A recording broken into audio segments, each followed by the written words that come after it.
in this cage these next 2 months. Okay, I want to see what does Diego Lopez have to do to win this fight. You go one, step to the angle. Diego Lopez would respond. He would hit him with the right hand. Boom! I only have 2 options. I'm like, and the next thing I know, scissor sweep breaks my ankle. Throw it in my face, damn it! I go right now. Boom! Then boom, boom. Then I'm ready to go. But what does it take? How does it end? Who wins? I think Paddy's gonna be able to submit him. He's a banger. He's got heart. I'll tell you what, this won't make it out the first round. Look at that right now.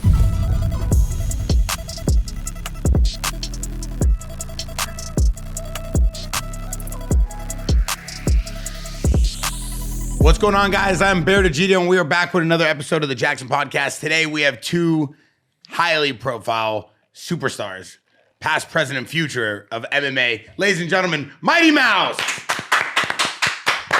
And then we got one of the rising superstars in the game right now, a Jaxxon athlete, Santos Studio athlete, and just all-around good dude who's here at the Jaxxon Media House for the next month. What up? Helping us put on some content, training, and getting ready for his next fight. Khalil Rountree! Let's go! So what everybody wanted to know in the Jaxxon Podcast, in the Discord, they wanted to know about UFC 324, UFC 325, the 2 first numbered events of the year, this Paramount era. And we're going to jump into this. This podcast is all about who's going to win fights and why. And we're going to give it to you raw, rugged, and real with the boys right here. Let's do it. UFC 324, we have Gaethje versus Pimblett, Las Vegas. The main event is Paddy Pimblett as a favorite over Justin Gaethje. It's for the interim lightweight title. Yeah. Interim. And Paddy's shown submission skills. Gaethje has that knockout power. But what does it take? How does it end? Who wins? Let's start with Khalil. Oh, man. You know the thing, I think Paddy is it's so weird because he's been around for a long time and he's still slept on for some reason. Like, people still kind of doubt it's weird. You know what I mean? I don't know if it's like, I don't know, the look, whatever, but he's skilled, and every time he comes in and he shows progression. I think with Gaethje, people know that he's a banger, he's got heart. But I think another thing that people kind of sleep on too is how technical Gaethje is, especially working with his coach. Like, those guys they're always mathematicians. You know what I mean? So I think in this Shout one, out Trevor Whitman. Yeah, shout out Trevor Whitman. But I think I'm going Gaethje in this one. Gaethje one. Okay. I like Gaethje. I think, like Khalil said. I'm looking at it, I was like, why is there? I know we're an ad for fucking Kayla Harris right there. I was just totally confused. Okay, so Justin Gaethje, like Khalil said, he has some very technical gifts on the feet. He's got that beautiful jab. You remember when he fought Khabib, he kept landing that leg kick over and over. That was, I felt, put him on the map in World Series of Fighting when he was just fucking finishing people with that leg kick. Has great uppercut. But the one thing that I think Paddy probably excels more than Justin Gaethje is his dynamic. Like, if you push him into the cage, he's going to do a flying triangle, right? We've seen Justin Gaethje get put to sleep by Khabib. With that, I think the biggest thing is that if Justin Gaethje goes out there and pops that jab, like he always says, that pops that jab and throws a leg kick, then Paddy Pimblett is going to have to make a decision. Is he going to go in there and shoot a takedown, or is he going to go in there and try to strike with him? I'm going to go with Paddy on this one. I feel like Paddy's going to get the submission. I think Paddy's going to be able to submit him. But I could see Justin Gaethje, because Paddy Pimblett gets hit a lot, right? Like, when he fought Gordon, he got hit a lot. So he could take a shot, but can he take a shot from Justin Gaethje? Now, Justin Gaethje's been in the game for a long time, been knocked out, been submitted. So we'll have to see where the fight goes. But if I had to make a pick, I like Pimblett in this one, Paddy Pimblett. There's something I want to add to that. So I started off by saying, like, Paddy's kind of slept on still. You know what I mean? But just from some, from some spectators, I think that he has the skills to like you're saying, to get the submission and to be technical. He's still growing. Yeah. But what I think is that Gaethje is the guy to kind of like go through that, you know what I mean? Like you know what I mean? I think he's the guy to be able to get through through the technical stuff, the flying triangles. You get what I mean? All of the crazy stuff that Paddy's able to do. I think that Gaethje has the experience and the heart, and then that technical stuff that him and Whitman, just that mindset, the strategy that him and Whitman. So I think it makes for a very interesting main event. It's going to be a sick fight. Sick fight. So the consensus is both of you guys are going with Paddy Pimblett. No, I'm going with Gaethje in this one. I'm going with Pimblett. Yeah. And I mean, you think about it too, like Khalil said, that's one thing that Justin Gaethje does have over Paddy Pimblett is that he's fought the best of the best. Yeah. I mean, the last fight that Paddy Pimblett fought was Michael Chandler, and Chandler, it's not the same Michael Chandler it was back in the Bellator days, right? He's seasoned, and I don't want to say it. Gordon, Ferguson, Green, Chandler. He's beat some good guys. He's beat some good guys, but he's never fought the technical I've been here before, the experienced guy. Yeah, where he, 100%. you look at El Kukui, Tony Ferguson when Justin Gaethje fought him. Everyone's like, he does some crazy shit, and then Justin was like, pop. Yeah. Just kept it simple. Just kept it simple, and I think if Justin Gaethje keep it simple, then I think you can see Justin Gaethje finally get that world title that he's been searching for his whole career. 100%. Arman sitting at the #1 contender, Gaethje sitting at 4, Paddy Pimblett sitting at 5. Do we again feel that Arman's getting overlooked? 1,000%. All right. I think Arman should be. I think Arman should be fighting for the interim title or the world title. I mean, you look at his activity. I know Dana White said, "Oh, because that headbutt, he doesn't get it." Then a couple months before that, he was all because he missed. I just feel that Arman Sarukian is the #1 contender, especially like with his activity he's been doing. I mean, give that man a fucking title shot. But 100%. Next, we have the GOAT. She has a little bit of ring rust. Amanda Nunes. She hasn't fought in 2.5 years, and she's fighting against Kayla Harrison, who's on a killing spree. Yep. What do we feel is going to go down with this fight? Honestly, I'm be honest. I don't like this fight.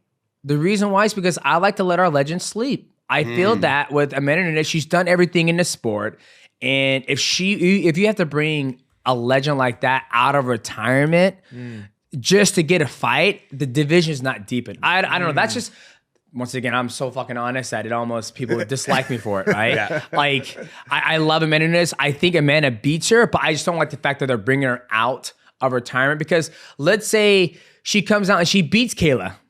Then she goes, okay, I'm done, I'm retiring. Then it's like, okay, well, everything's tied up. Then everything's tied up. Then it's okay. I guess Kayla, you're the champion again. When the fucking I just don't like that dynamic. If Kayla beats her, then who is Kayla gonna fight next? Yeah. Like I feel like it's so fucking big to two big athletes where I would like to see Kayla just fight some other girls, build it up, and then when there's nobody left, then she fights Amanda. But I guess there is nobody left. So I mean, it's gonna be an amazing fight. But for me, I'm like. I like that perspective. I like that perspective a lot. I never looked at it that way. I think, for sure. I think that I was just excited to see Amanda fight again. I'm a huge Amanda Nunes fan. I put her on my Mount Rushmore of fighters. You know what I mean? Like most people just line up you and Anderson, and I put you guys on mine too. But Amanda Nunes is definitely on my Mount Rushmore. So I think as a fan, it's exciting to see her come back. We all know what she's able to do. Those hands are just ridiculous. And the experience, and I don't know. I'm excited for the matchup, but now after your perspective, I'm like if you retired and I'm like, and you're like, oh, Khalil's coming back, and I'm like, Khalil, why you coming back? You done. And it's almost like when Anderson and I just like to see the legends of the sport of mixed martial arts. Because it's a grueling sport. It's hard on the body. Breno Silva, he just fought. And fucking Brazil gets knocked down. I was like, man, just relax, let the legend sleep. So great fight, but for me, I just would rather see. I mean, who else is in the division of Kayla Harrison? Like, what's the division looking like? Yeah, let's check that out real quick. Yeah, I mean, just for women's bantamweight, you have Julia Pena. Juliana Pena, Raquel. You have Norma. You have Yana. Vieira, but before we jumped on the podcast, Khalil brought up a great point that I just always overlook, and it's always like putting butts in the seats, right? Like I always overlook that where I wouldn't mind seeing her fight. She beat Julia Pena for the belt, I believe, right? Or did she beat Raquel Pennington? I can't remember. That was on the same card, me and Alex. That was Pennington, right? So I wouldn't mind seeing her fight Julia Pena. I think she beats Julia Pena, but I would just like to see her just get more active in that division before you bring back the GOAT. Pena. Julia Pena. And then Raquel Pennington might be injured. I mean, and she already beat Vienna. Holman, lad, yeah. So she probably already cleaned out the fucking division. It just, she hasn't lost since 2002. Yeah, like Pacheco, like they can get her.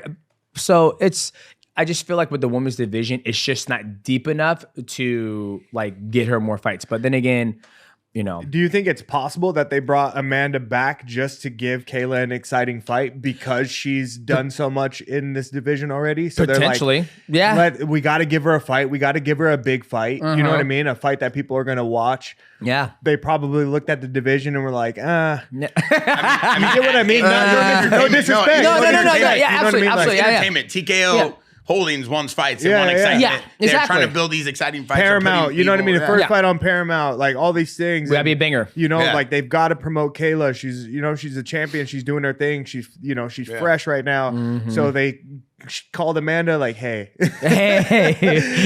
you still got the MMA gloves? Dust them off for me. She came in the cage and did a whole face-off. They did a whole press run on this already. So I'm excited to see this. Yeah.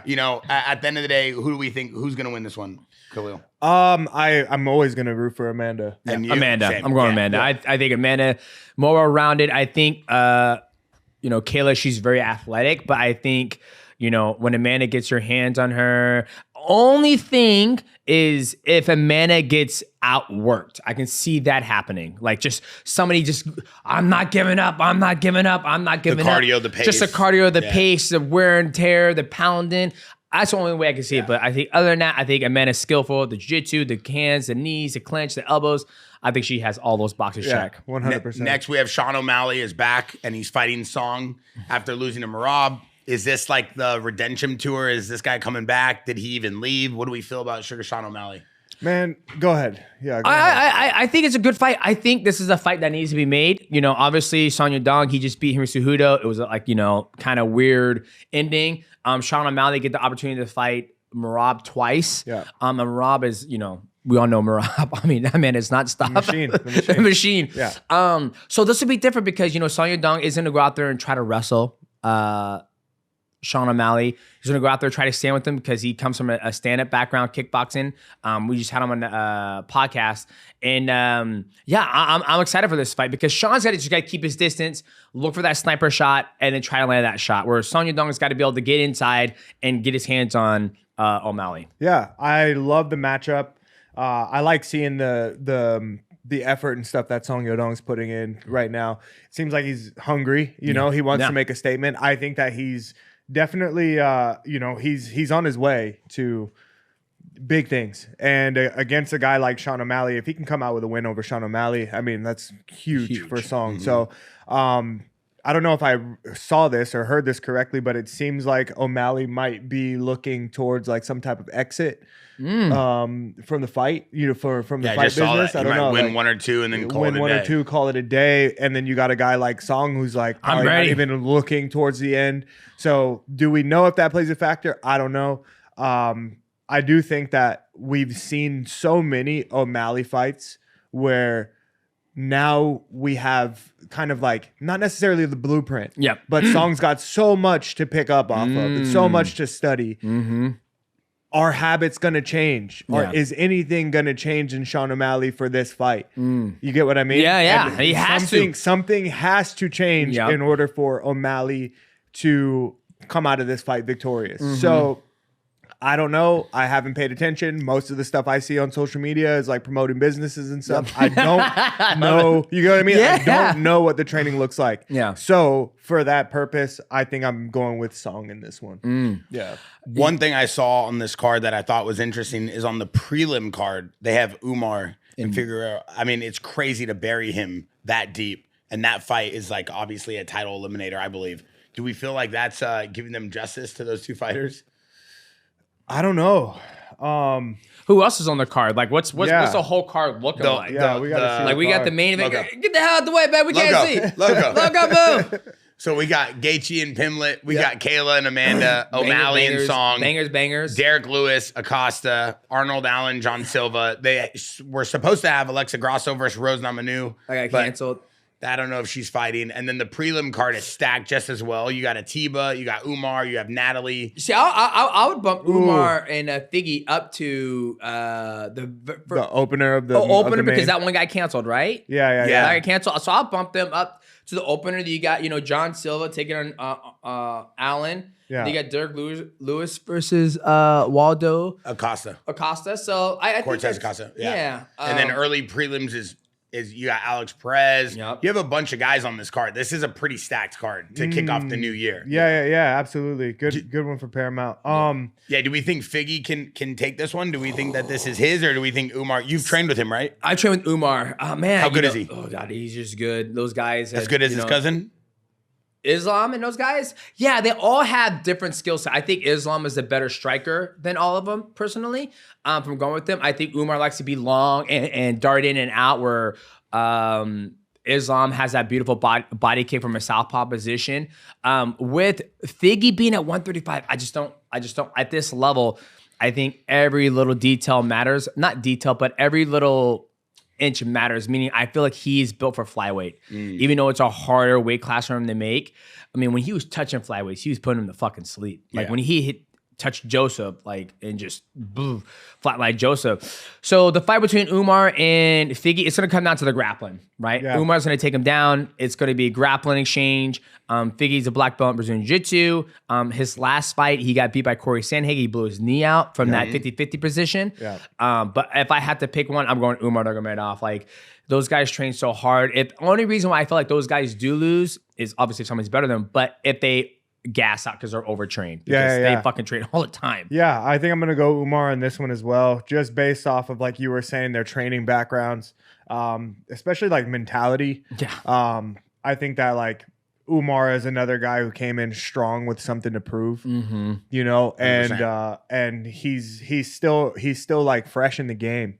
Versus a guy like Davey, where he's like, you know, he's been at the top for a minute. He's kind of bounced around this way, that way. I think Umar is like, no, I'm here. I'm gonna show you guys. I've got legacy. I've got, you know what I mean? I got something to work for. I've got something to work for. Like I belong there at the top. I think that wrestling pressure, that focus is like he has the potential to overwhelm Figgy in this fight. Personally, do you think there's a lot of pressure on this guy to kind of withhold the flag with what Khabib's doing in Islam and their whole camp being so dominant? Maybe inside the camp, but not from the public. I feel like, because I feel like how Khabib runs the practice, how he's like, you know, you sacrifice everything to be able to achieve this, and maybe a little from the public, but I think he's gonna feel way more pressure from the team itself than, because I never forget when I watched something with Islam talking about Saeed, who just fought Kyoji Horiguchi, and he is massive, like super tall, like maybe 5'11"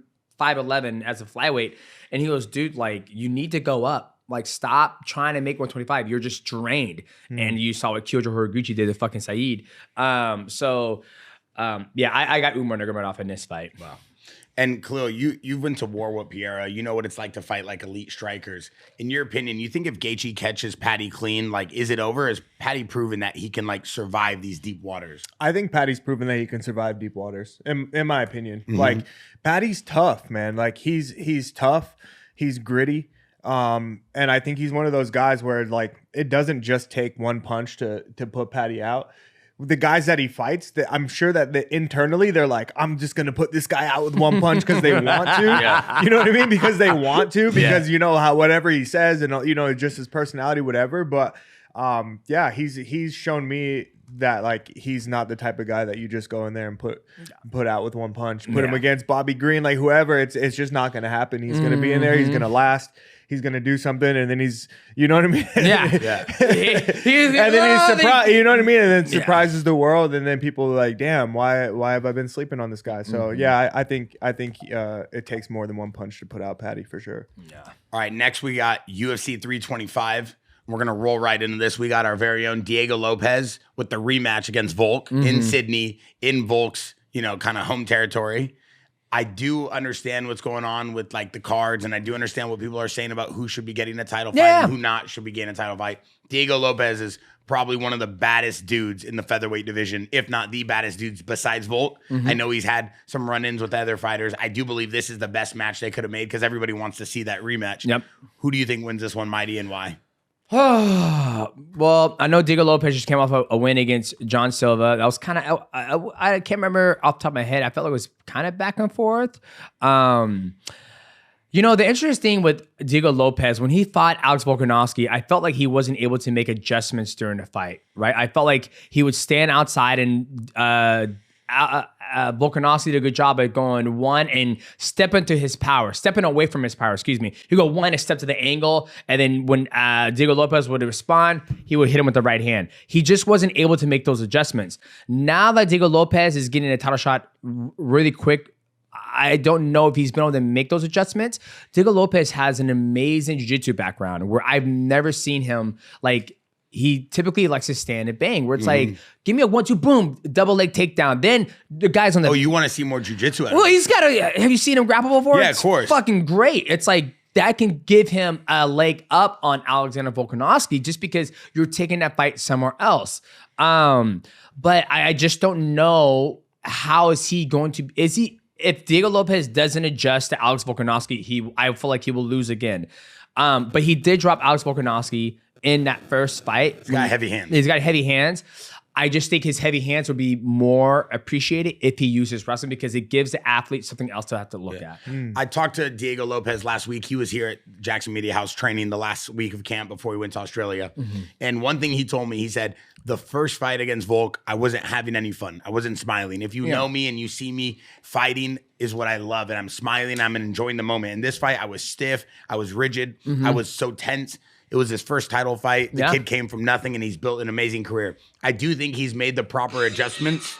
I just think that the problem is that what people overlook is like what you're saying. I think the overcompensation of like, okay, everybody knows I'm good at jiu-jitsu. Let me practice and let me work on everything but jiu-jitsu. And then when I go into the fight, I have that as my safekeeping. Yeah. That's the hard part with most fighters. I've talked to Coach Perillo about this before as well. And it's always fighters get in their own head, and it's up to the coach to kind of allow the fighter to breathe and figure out the best route, put together the best game plan. So I think he does have the best game plan going into this fight. I do think he's ready. I watched him train. He looks phenomenal. Yeah. What's your take? You know what? I love Diego. I love his energy. I think like as a young guy in the sport, he's doing great things. I like his character. I like his personality. But the same thing with Volk, man. Like he's so great at what he does, and he's been here.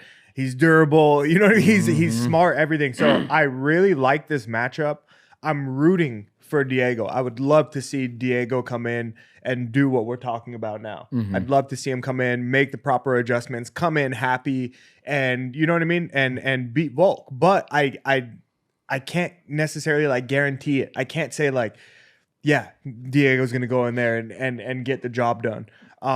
So like in this fight, I know I'm taking kind of like the easy route, but I'm ready for a good fight. Honestly, Volk has everything to stay the champ.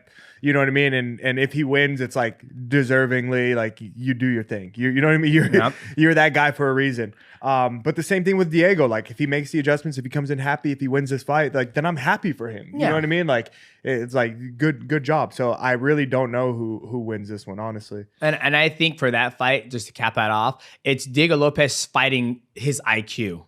Fighting Alex Volkanovski's IQ, not his body. I mean, yes, his body, but it's going to be his IQ of how long he's been fighting for, the guys he's fought. He's already fought him before. So Alex Volkanovski is going to make adjustments too. He goes, okay, well, if he's going to make an adjustment, we're going to make an adjustment too. So I think it's going to come down to his IQ. This next fight, we have Benoit Saint Denis and we have Dan Hooker. It's a co-main. You know, who needs this win? Who's going to win this and why? You know, I feel like Benoit Saint BSD is just, he's just, I feel like he's like a dark horse. I don't know. He's a dog. He comes out, he knocks people out. Same thing with Dan Hooker. You know, Dan Hooker has been in some fucking fights. Yeah. Like his fight against Dustin Poirier, and you know, back in COVID times, just all that leather, just to fucking hit it. 100%. This one, I think this one's up for the grabs. You know, I think, you know, obviously BSD got out clean against Dariush. That was a crazy fight. Crazy fight. Yeah. And you know, Dan Hooker just went through a fight with Arman Sarukian, where Arman's just, Arman's on another level. Yeah, he just puts on a pace that nobody can keep up with. Like Arman be doing shit that's you're not supposed to do in jiu-jitsu, and he gets away with it. I'm like, the reversing, like the reverse roll. The reverse roll, and then there was a part in the fight where he was reaching, and all Dan Hooker had to do was just like move his stomach, and he would have had Arman's back, but he didn't. And I'm like, that should have been a back take right there, but he didn't fucking get it. But that fight right there's gonna be a banger. Like, yeah, it's gonna be a banger. Yeah. I don't know, man. Something about BSD, like he just reminds me of just like a silent assassin. You know, like Yeah. he doesn't really talk a lot. You know what I mean? He's got this kind of like stone cold face, and then when he goes in there and fights, he's a dog. So I think BSD's got something to prove in this one. So I have a feeling he's gonna win this one. Yeah. And on a side note, after Dan Hooker's fight against Arman Sarukian, who probably is the most complete lightweight in the division and probably the best, I would say top 3 pound for pound fighter in the UFC right now, in my opinion. Do we feel that Dan Hooker gets overlooked for being such a dog and always taking fights? Because the guy never says no and he always wants to fight everybody. I don't think he gets overlooked. I think, it's a weird spot that we're in right now. I feel like in mixed martial arts, where you have a guy like Dan Hooker, like you say, he says yes to everybody. He takes all the fights and he goes out on his shield, right? Like he truly does. I mean, right now we're watching him get submitted by Arman. You look at the fight he did against Dustin Poirier. You look at all his other fights. I mean, what does overlooking mean? Like, we got to figure out what that context. Does he not get enough credit for being the fighter that he is? I mean, he does get enough credit. Do we give him the credit like being like he has the same persona as a Gaethje, in my opinion. Yeah, but a guy who is tough as nails and can sit there and bang with the best of them. I mean, yeah, I think he gets the credit that he deserves to be a fighter, but I think there's a different mindset of like somebody who goes in there like, I'm going to look at, okay, this is what he does.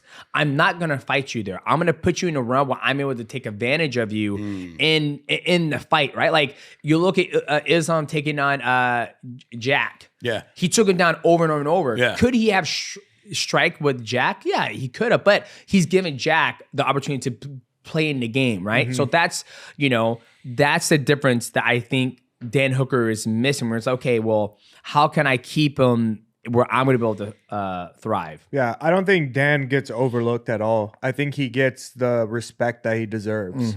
You know what I mean? Like he goes in there, he puts on exciting fights, he goes out on his shield, he doesn't say no to fights.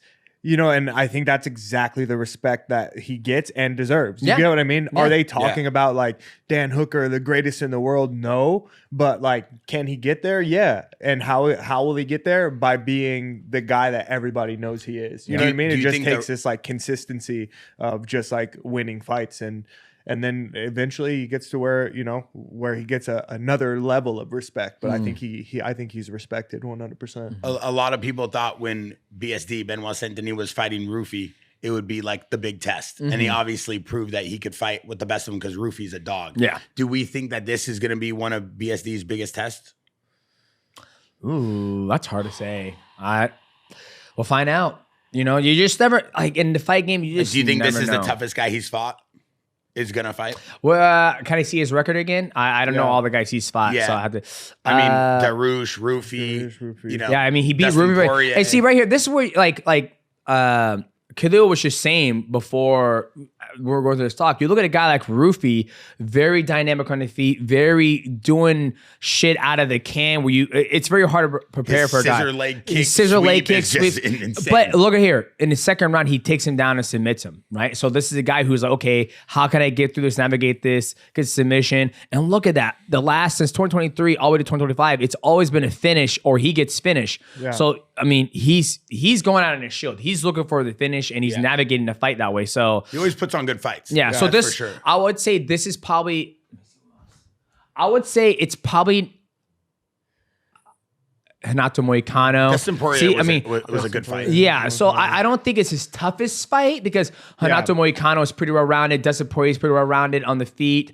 I feel like it's this right here. It's getting, because Dustin Poirier versus Dan Hooker, they're pretty much exactly the same. So I think it's he's had some tough fights. I can't say. Matt Frivola, Renato Moicano, Mauricio Rufy, Benil, those are tough guys. Like, you get what I mean? Yeah. It's just a different type of tough fight for him. Yeah. Like, but is now Dan Hooker a different type of toughness? He's a different type of toughness, like meaning if it goes to where they're just slanging and banging, you know what I mean? It's going to be tough and it's going to be bloody. But like, you're going against Dariush, who's like, he's tough as nails too. And he's smart. He's got great grappling. It's just everything. Mauricio Rufy, that's a tough fight because he's just a technical striker, flows like water, crazy. The Kyle Prepolek. Yep. I didn't watch that fight, so I'm not so familiar with it. But same thing, like Renato Money Moicano. Like he's a tough fight. He's active. He moves a lot. Like All I don't know. fucking dogs. So I think it's just a different type of tough fight. Like if it gets to the point to where they're like, you know, where they're throwing leather and it's back and forth, then yeah, it's a tough fight.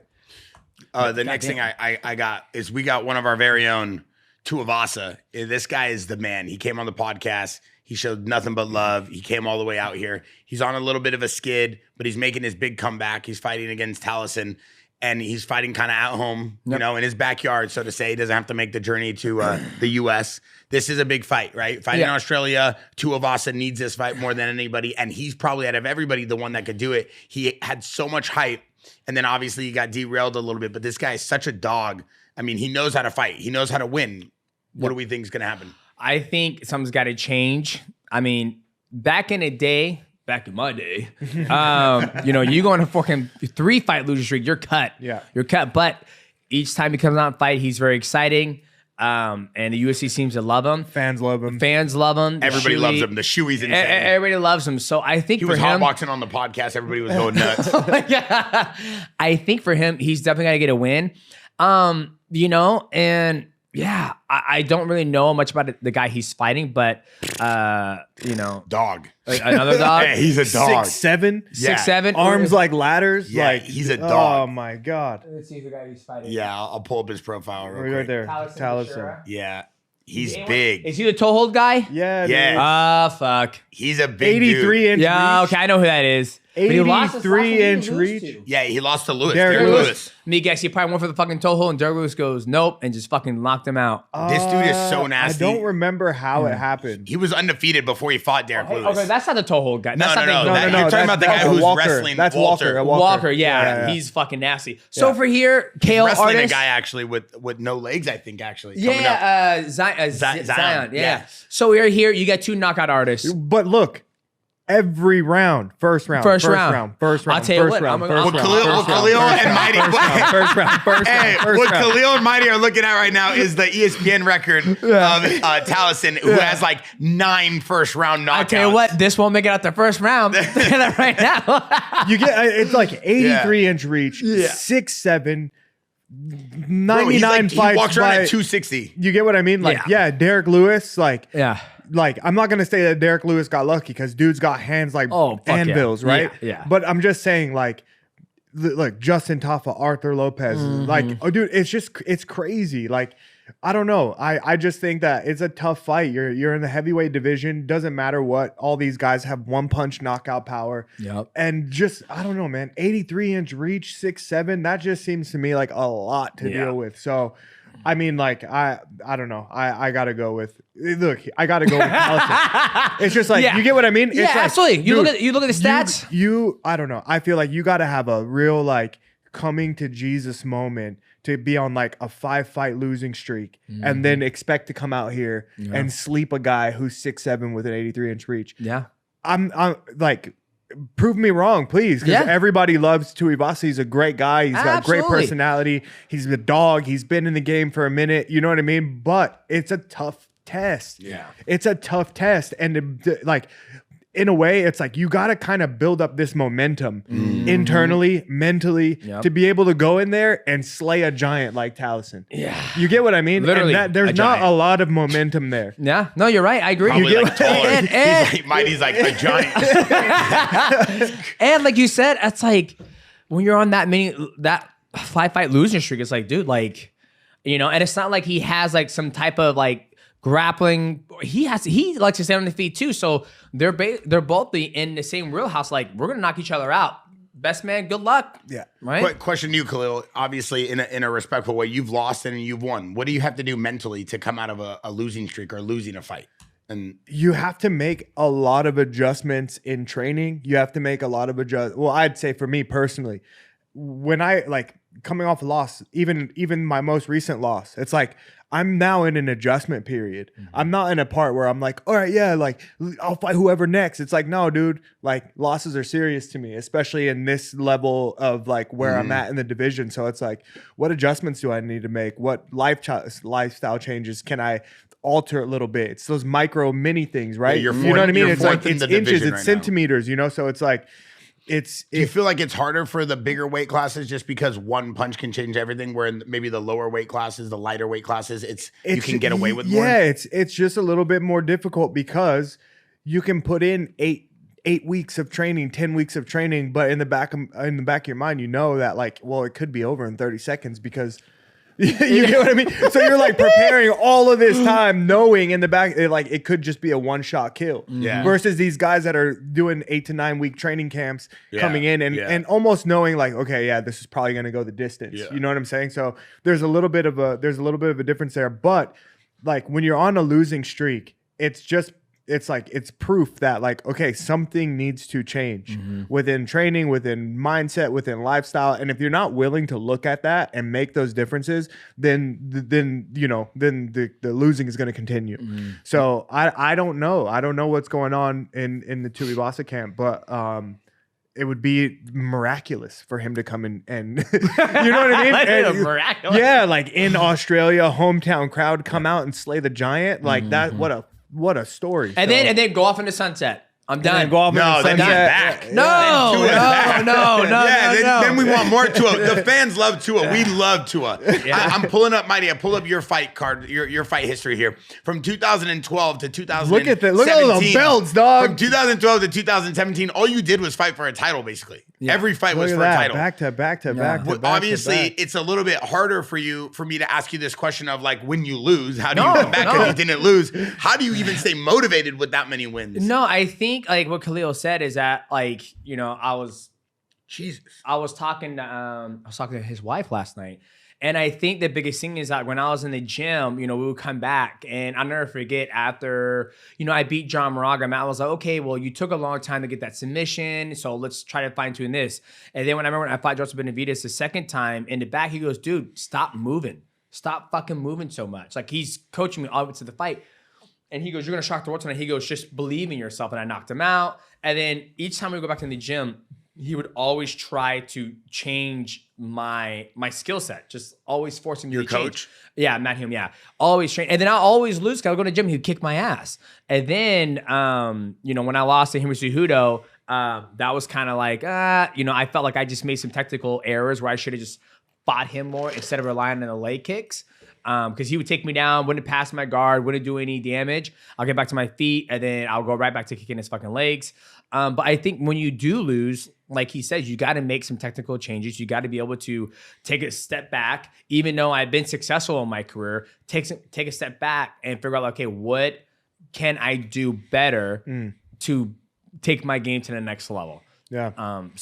But yeah, I mean, even just little things like I never forget when I fought Adriano the first time, throwing overhand rights. I'm like, that's probably the worst fucking punch you can throw. It's like you're overextended, your head's stuck it down, my weight's going this way, and then like after, even though it's the end of my career, I was like, I stopped throwing overhand rights. I was like, it's the worst punch you can throw, and everything became straight, and then not even left hooks or right hooks. I mean. Yeah, I did throw a big one, but yeah. So, but yeah, I have a question for you, Khalil. What is the most exciting fight you're ready for on UFC 324, 325? What fight are you looking for the most? Let's pull back up really quick. Let's start with 324, the one that's coming up, and Mighty. I'll tell you the one.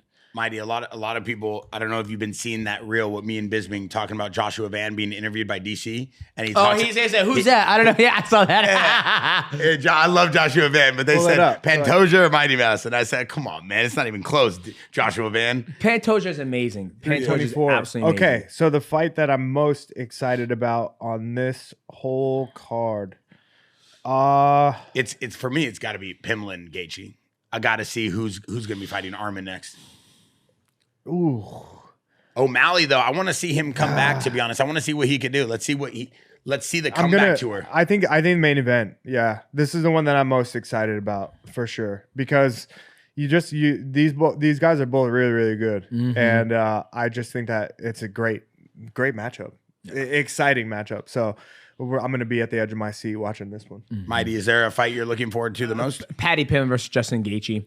I've been a big fan of how like Paddy would just jump up, throw fucking triangles. I just want to see what he can do, right? I think like Khalil said, a lot of people overlook him, not give him, maybe because he gets fat between camp. I'm not sure, but I'm excited to see what he can do. And then get the opportunity because there's beef between him and Ilya, like in the past. Him and Arman. They've been beefing. And Arman too. Patty and Arman have been beefing harder than anybody. Yeah, how is that not fight already made? Yeah, that's going to be the biggest fight of the century. Yeah. That's the new Khabib McGregor. Yeah. I mean, if they can make that but he's got to get past Justin Gaethje, right? Like, and I think Justin Gaethje, you see, Trevor Whitman, he said like, this is our last shot. Like, if we don't get it this time, he said he's retiring. He's like, he's done it, which makes sense. I mean, he's done everything in the sport, right? I mean, Justin Gaethje's a dog. We don't want to see him retire. Yeah, I mean, and that's the hardest thing in mixed martial arts. Like, when does the athlete like lay down the gloves and just walk away from the sport because it's fucking hard in the body, man. It's They go to one championship, make $2 million a fight. Come on now, dog. They go to one championship and just go make millions. They're like, nah, I'm done. I'll just go wipe out another organization. All right, 325. Oh, Volk, Diego, Hooker, Benoit Saint Denis. Who the else Roofie fight. Who else is on the undercard? The undercard, you got Tuivasa, you got Jacoby. Let me see the prelim card. The prelim card, we got Wrong, Tafa. Oh, Tafa. Junior Tafa is on the prelim for light heavyweight. Yeah, that's a good one. What do you think about that one, Khalil? I like Junior. Yeah, Junior does a good job, man. Why do that him, right? Because he's like, I like Junior. No, Junior's cool. I like him. He's got hands. He's got heart. Let's just see what progressions he's made in the cardio area. Mm-hmm. I know one of the last fights that I watched live, it looked like he was struggling a little bit, even like after the first round. So knowing him, he probably made some adjustments, and I think he's gonna come out and make a statement. So I'm gonna go with Junior in that one. But the fight I'm most excited about is Fiziev and Roofie. Oh, really? That'd be a good fucking fight too. Yeah, that's over Volk and Diego. Yeah, 100%. They're gonna go back and forth. Fiziev is like how good is Fiziev? Oh, he's so good. His stand up and how he moves and how he's able to take a shot and then give a shot and how technical. It's very good. He's sitting at number 9 in the rankings. Yeah, Roofie's at 14. That division's fucking stacked, dude. Yeah, it's super stacked. I mean, Arman, Charles, Max, Justin, Patty, Dan, and Gamrot, and BSD. Benoit Saint Denis. I mean, Hanato Morikano. I mean, Michael Chandler's still in there. How is Michael Chandler at 12 over Roofie? I think Roofie beats him. Yeah, if Roofie and Chandler fought, Roofie's 14. 14. If Chandler and Roofie fought, who would win? I think Roofie beats him. Khalil? If Chandler and Roofie fought? Mauricio? Oh, I think Roofie smokes him. Yeah. I think Chandler's like one of those guys that we talked about, like who makes those adjustments.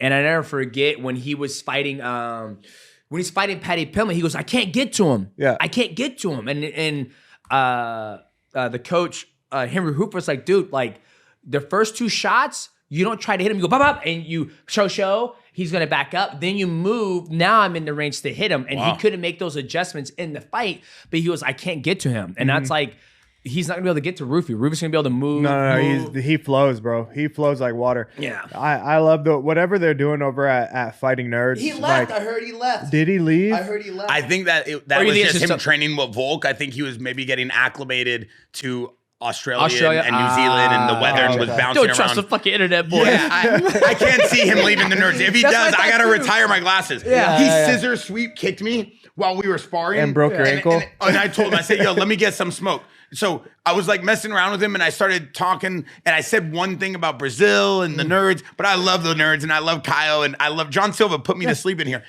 And I literally was like, oh, I'm going to smoke this dude. I'm like, Roofie looks like an accountant. I'm like, I'm going to kill this dude. Yeah. Then we step in the thing. I'm like, oh. And the next thing I know, scissor sweep breaks my ankle. That's how hard he hit me. Purple he broke for my like ankle. 3 I couldn't weeks. even walk. Shit. I was done. I was gimping. I was like, never again am I going to fight a fighter. No, yeah, he's really good. He's still evolving too, which is crazy. It's crazy to even think that, you know what I mean? He's still a student of the game. He's still adding new things. the guy's movement to me is incredible. I watch him train. I watch the videos and stuff that he posts, and it's just great. So him versus Fiziev is like, what a matchup. Fiziev, he's like, dude, he's so tough. He's so technical. His striking is elite. He's got great kickboxing, Muay Thai. He's got grappling. He's light on his feet. Like, dude, like, I don't know. To me, this fight alone, if it were a main event, I'd be like, yeah, it's totally worth it. You know what I mean? I got 2 questions for you guys before we wrap up on this beautiful breakdown of 324 and 325. And then we'll do a recap of the fights with TJ Dillashaw. I think Brendan Schaub's coming to town. Khalil Rountree will be here. Yeah. Shout out to all the fighters, just to put this message out there. We're just giving analytical breakdowns and we're talking from our bottom of our hearts with respect. I want everybody to win. I want everybody to make a lot of fucking money. Yeah, a lot of money, all the wins. I want no smoke this year. You know what I'm saying? So, no, but one thing I want to ask you guys is, do we see anybody being able to beat Khamzat Chimaev in the middleweight division, or should he move up to lightweight and go mess around with those boys? Khamzat Chimaev. He beats Sean Strickland. I feel good about saying that. Anthony Hernandez, I think Fluffy. That'll be interesting. The biggest thing about Khamzat is his grappling. It's the best wrestler the UFC's ever seen. Him and Arman have similar... Am I safe to say that? What's that? Am I safe to say he's the best wrestler the UFC's ever seen?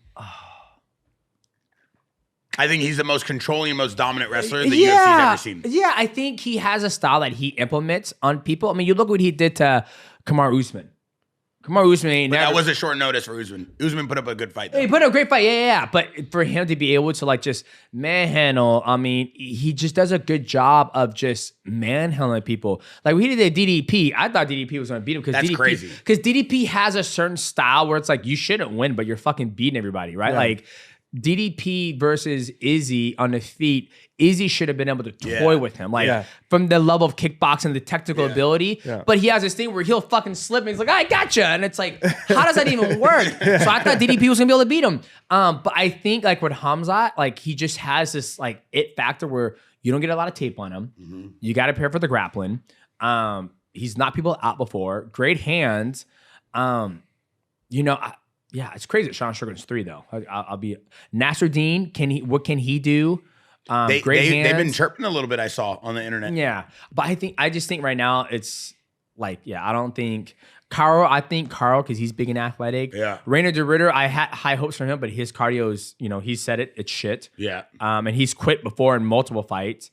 MVP might be interesting, but if MVP gets to the ground, it'd be hard. I think Khamzat's looking pretty good right now. What do you think, Cleo? I honestly, respectfully, I don't see anyone's name in there that shows me that they have like a certain intensity and control to deal with the problem of Khamzat.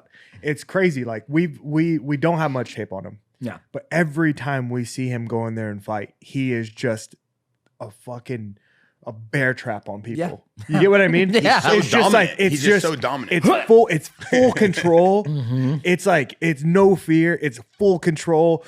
It's intensity. And it's he's making these guys just locked up. Mm-hmm. And so I'm looking at all the names and I'm like, yeah, amazing fighters. Everybody in the top 15. Okay, great fighters. Yeah. But has anybody gone in there and done what he's done to their opponents, right? Where it's just a one-sided shutout, undeniable. No, I don't see it. So right now, he's at the top, champion. It's deserving. I don't know who can deal with that in the division. But I can't wait to see, who's next to try. Yeah. Mm-hmm. And then do we think Alex Pereira moves up to heavyweight division and fights John Jones, or is that just a myth? Do we think we're ever going to see John Jones fight this guy? Let's take John Jones' name out of just out of any potential fights. Are we tired of hearing it? Not that we're tired of hearing it, but it's just it's almost like a waste of breath. Because honestly, no, go ahead, brother, preach. I love it. I think it's is he great? Absolutely. Has he made history? Absolutely. Is he going to fight again? Who knows? And at this point, who cares? Yeah. You get what I'm saying? Because it's as a fan, as a supporter, it's just such a pain in the ass. You get what I mean? to like sit on the edge of the seat, like, is he gonna fight? Dude, it's so annoying. So it's like, give the fans, give us, like, just let us down easy. Yeah. You get what I mean? It's like you go out with I a love chick that. and it's like you're waiting for her to text you back, and you're like, is she gonna? It's like you would tell your boy, like, bro, put your phone down. Yeah. Or like move on. Yeah. You know what I mean? Like Yeah. there's plenty of fish in the sea. Yep. So that's how I kind of feel about John Jones and this whole talk about Alex and this and that. Dude, give up on John Jones. When he's ready to fight, he'll come back. He'll let us know. But let's stop trying to make this Pereira Jones fight happen. Blah blah blah blah blah. I think if anything, it does seem like Alex may go up to heavyweight based off of the videos. The dude looks big right now. It doesn't look like he's like really trying to come down. You get what I mean? Yeah. So it's either he stays where he's at in light heavyweight, but realistically, it's like he's already beat everybody in the in the top 5. So except for Olberg, who probably wants a title shot, but Alex, who knows? So in the How talk does that go down? Alex Pereira versus Olberg. Who wins that? I think Pereira wins for sure. But again, it's Is like Pereira the best striker in the light heavyweight division? I think that as far as like Pereira has so far, I can't say in the light heavyweight division, right? But like let's just say at least like the top 10, he has probably the most experience with like kickboxing and then fighting just back to back title fights. He's got size, he's got strength, and he's got an amazing corner. He's got great coaching. So I think like right now, yeah, he's probably got the best striking in the light heavyweight division, with experience and all that stuff and size and everything, being played into consideration. But yeah. Before we do wrap up though, Khalil, I got one more thing for you and Mighty Mouse. I got our head coach of jiu-jitsu. There he goes, Bernardo Sargent. How we doing, coach? So Bernardo runs our jiu-jitsu program here at Santo Studio. It's a full-blown jiu-jitsu studio inside of our Santo Performance Studio in Newport Beach. It's, classes of all levels, kids to adults, but he also runs our pro class every day at 11, where guys are coming in and out every week. We have tons of fighters here. When Arman was here for his camp, Bernardo ran the whole camp out of here and helps us with all of our fighters. So one thing I want to know, Bernardo, with the checkmat system, you, Leo Vieira, you guys have Jansen, who's having a big year in the black belt division, who's the current reigning champ. You know a lot about wrestling, know a lot about grappling and jiu-jitsu, and you work with a lot of guys, and you worked with Arman, you worked with Khamzat. Everybody talks about Arman's grappling and Arman's wrestling. We just saw him win this past weekend, and he just put on a dominant performance, like a dominant performance. Is there anybody, coach, in the lightweight division that you think has grappling at the same level as Arman? No. No, it's simple. No. And what do you think about Arman's grappling and his jiu-jitsu style and the way he uses his grappling and his wrestling? What do you think makes it so dominant? The way he learned how to neutralize jiu-jitsu and how he like stops and dominates his game. He's not trying to exchange positions on jiu-jitsu and trying to just like roll with the guy. And I feel like that's like a mistake a lot of guys do. So he just like, you can see against Charles, right? Charles was trying to do jiu-jitsu. He was just like controlling, just worried about controlling and stopping Charles from doing things. And then when he got the opening, then he starts hitting. And that's what makes him dangerous. Even with the guys just doing jiu-jitsu over here, he learned how to be on top, even passing and doing things that he would just wait and let the guy expose himself. Then he would take advantage of those openings.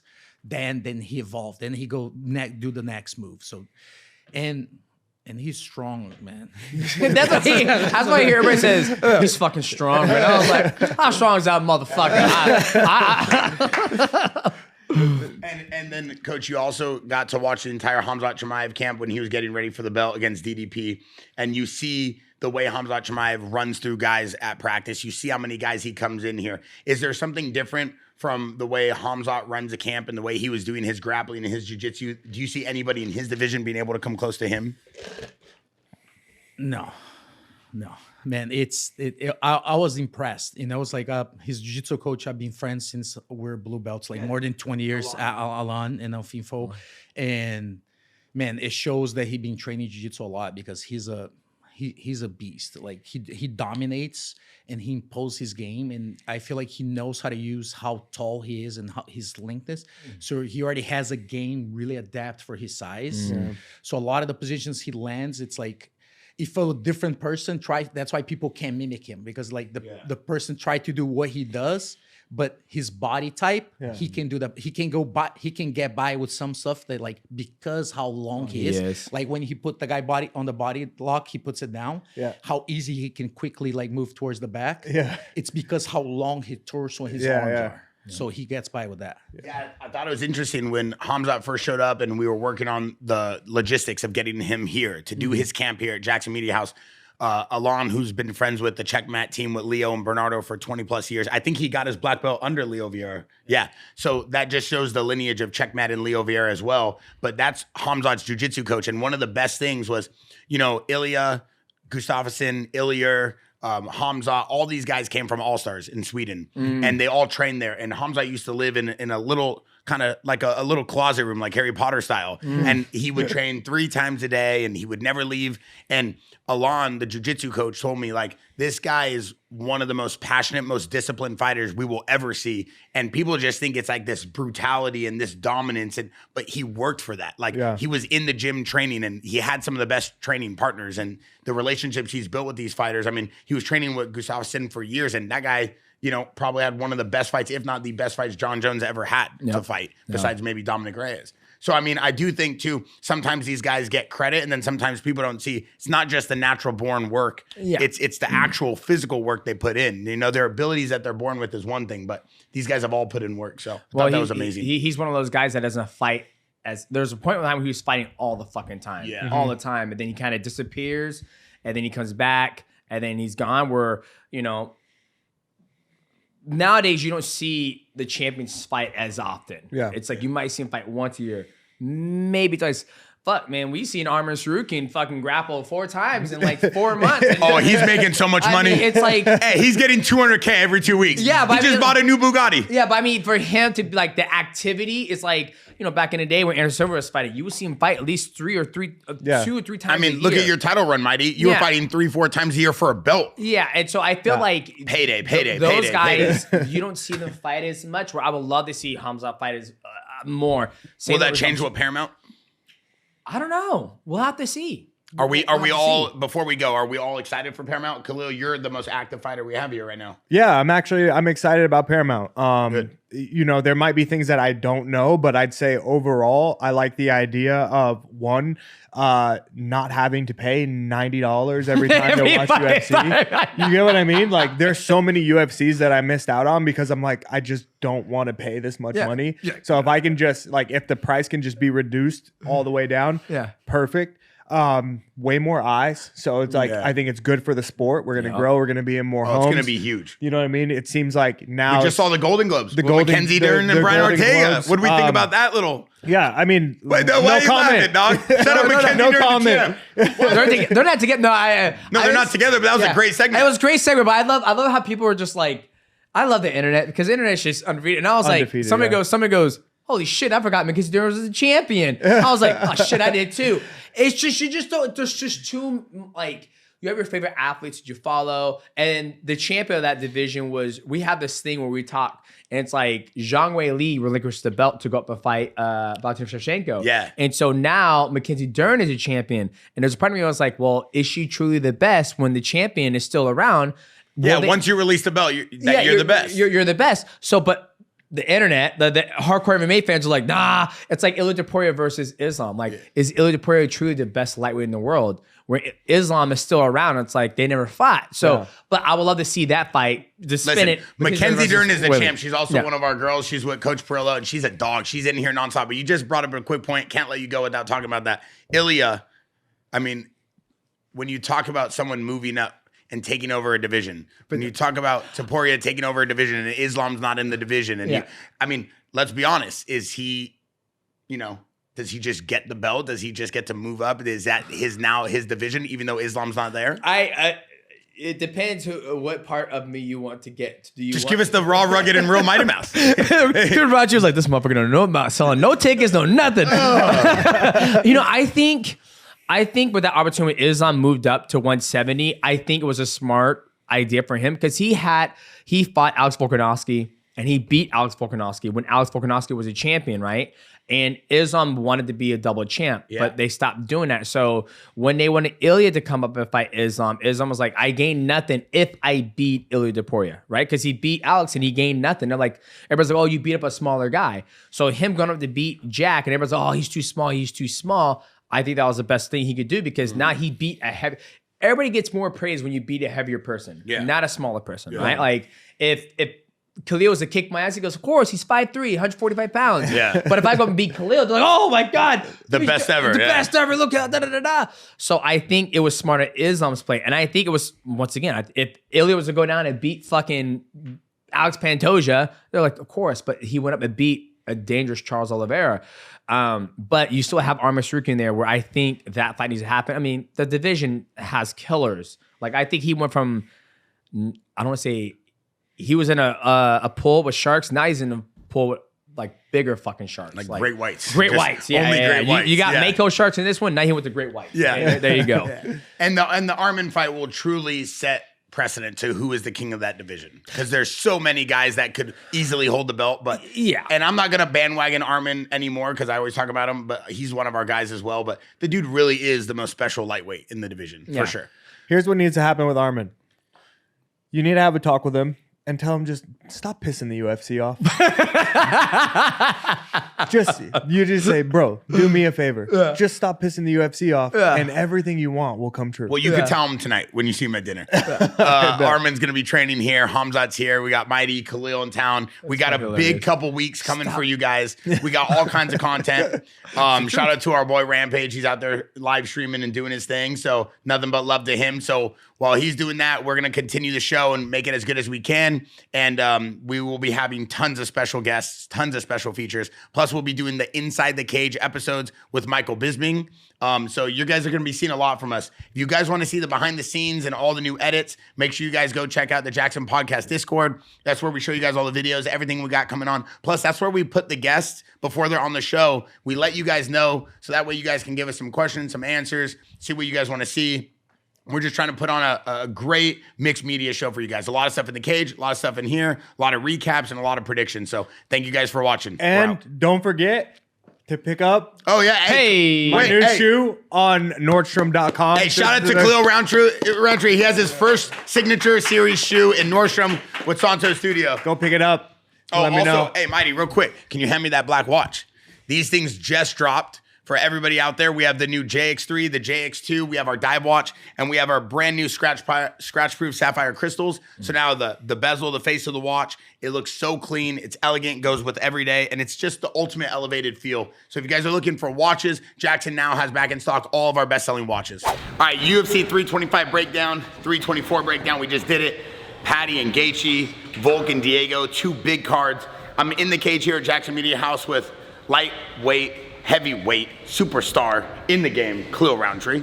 And we got the one and only, the GOAT. I would say he's probably top 3 greatest fighter of all time. Everybody knows that. And this guy has more martial art knowledge than most. I think for like a whole decade. The guy just fought for a championship belt, which is incredible to me. Payday after payday. Now we're gonna go into 325 breakdown. I really wanna, learn about one of our very own, Diego Lopez. I want to see what does Diego Lopez have to do to win this fight? What does Volk have to do to win this fight? And have Mighty and Khalil break it down to me. So, Mighty, what do you think? Okay, so if you want to start with, Volk, or you want to start with Diego Lopez first? Volk. Okay, so Volk, you watch his last fight, he did a good job. So Diego Lopez, I can use you, please. Yeah. Diego Lopez is, he's orthodox for Volk. He'll kind of go back and forth. But the one thing Volk did the first time they fought was he would always go away from this power shot, right? So Volk would do this all the time, and he'll always move away, where a lot of people make the mistake. They'll show and they'll go into the power.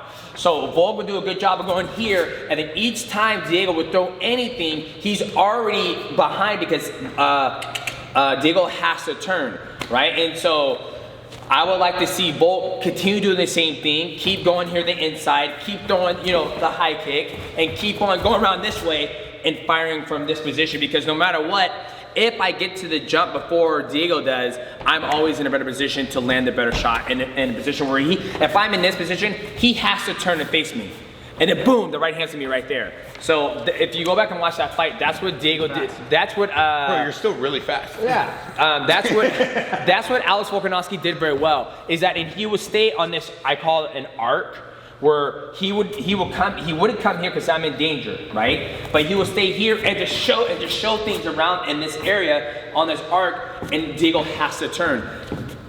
Now, is he putting him into a trap so he could set up what he wants, or is he countering what he's seen from Diego? Well, he's countering to see what he's seen from Diego. Got it. Right? Because Diego's here and he goes like this, and he's like this. So for example, a guy like Khalil Rountree, you fight, you're really big, first of all. Like, what are you like? So yeah. Standing near you in the cage is kind of a little scary now.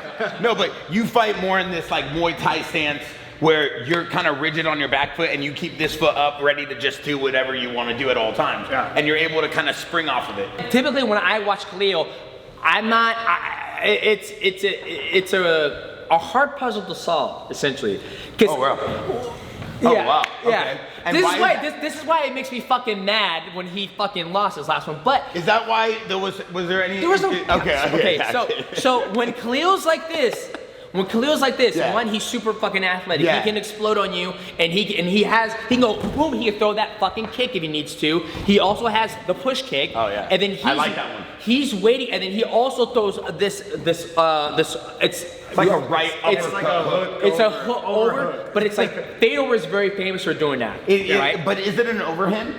Or is it a hook? It's its own thing. Okay, so it's like a hybrid. Overhand's like this, boom. A hook's like this. Yeah, but hook's like this. It's not dipping down. It's not dipping down. It's more like boom. It comes at it comes at an angle that you can't. You got crazy fast twitch muscles. No, but you do. You're like really fast. So that's why it's a hard puzzle to solve. Got it. Because his kickboxing, his Muay Thai is so fucking technical that if you like, let's say you throw a leg kick, boom, he's gonna come right back again. Or if you throw inside, boom, he might come back and do that. Like, it's so technical, so it's very hard. Is that your strategy though going into the fight?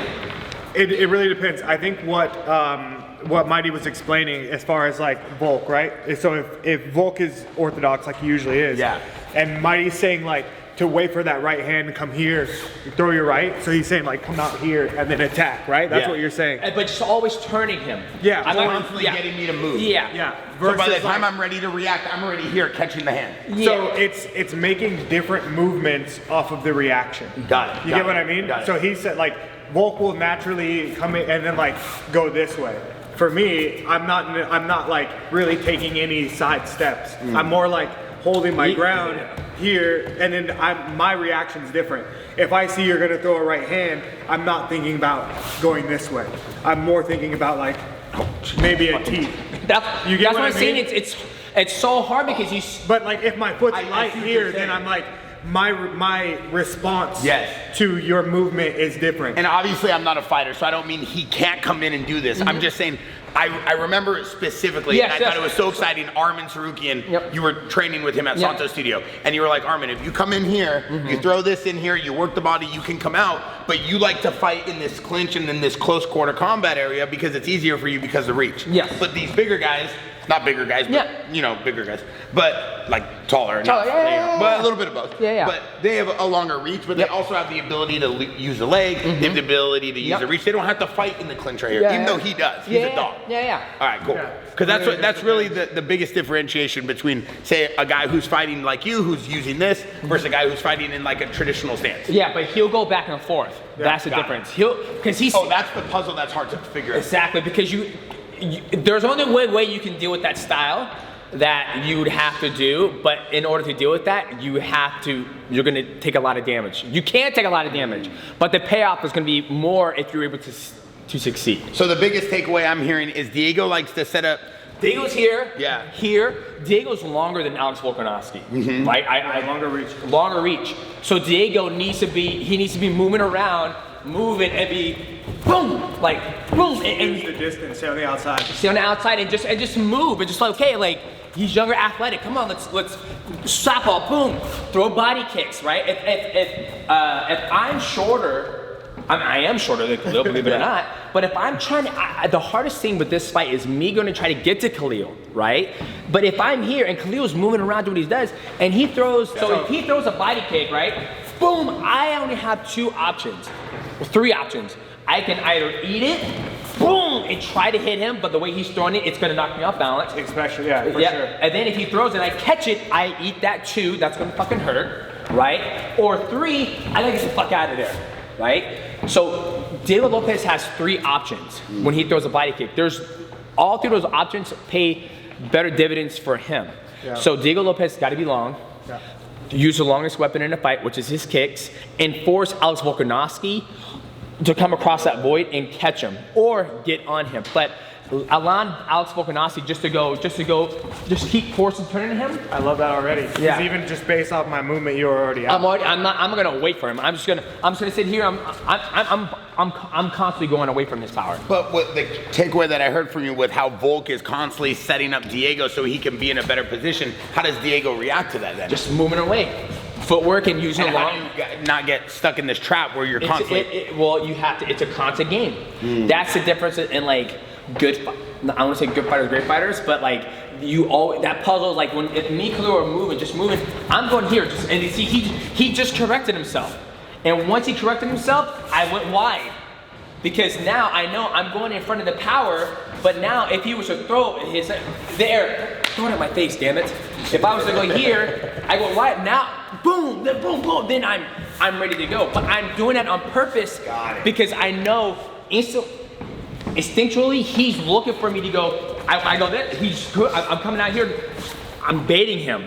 And how easy is it for you to do this? And I mean this with respect because of your weight class though. Like these bigger guys. It's harder to do it in my weight class because everybody fucking moves so goddamn fast. Yes, move a lot. They move a lot. And if he was to get moving like this, he'll eat everybody up because he can sit there and he can go here, and he goes, okay, now he can move around like he does, and then, there's things I want to show him. So explain to the audience at home, because I love the way you move.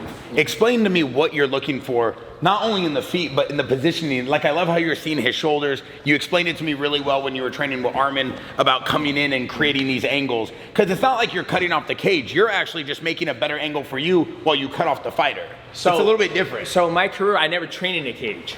Oh, got it. Because look how he's taller, but look how, if me and you were gonna fight, in order for me to get you to the fucking cage, it's a lot of pressure. It's a lot of pressure, so much moving parts. And so I'm just looking for body movement, body mechanics, body tendencies to see how they move, and then I just play off that, essentially. Got it. And like, you do fight pretty close to people when you would fight. I can, yeah. But I would, if I could fight someone who's 5'2" or 5'1", that'd be lovely, but that's not the case in my wheelhouse. So, unfortunately, I like to fight So close. what are the keys when you're fighting someone this close? Because you're so good at that, Well, it depends. Like, you're so good at getting in close. So if I'm here, I like to do, I like stop hands, and meaning that when I'm this close, I like to download everything, right? Like I was training with somebody the other day, he's a UFC fighter, do you know how to sashay?